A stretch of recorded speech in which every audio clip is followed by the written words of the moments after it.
Hey guys, good morning. It's Tony. I wanted to do another quick update on LossLess. It does look like we are retesting that bottom trend of the channel. So we came down, broke it, coming back up. There's only two things that can happen right now, right?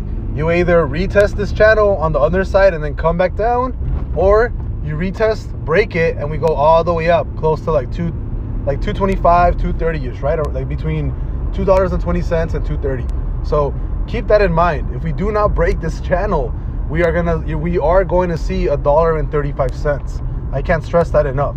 If the possibility of this going back up to just retest this is very likely. So broken channel, coming up to retest, drop down to 135, or come up to retest, break that channel, and then we rally all the way to $2.25 possibly.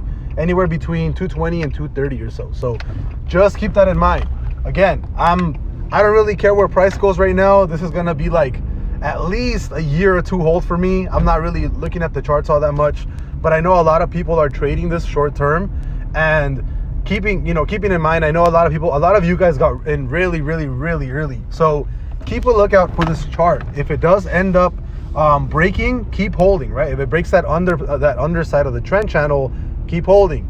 If it ends up not breaking that channel and it looks like we're starting to create bear candles on the underside, I mean, if I was trading this, I would probably sell and wait for a retest of 135, because that would more than likely be the likely scenario. Either that or trading sideways. But again, if you don't break this channel and you don't break that trend on the underside to the top, I think we're going back to 135. So super important right now on LossLess to either break this to the upside or go down. I really only see two possibilities here. You either go up or you go down to 135. I'll see you guys later. Bye-bye.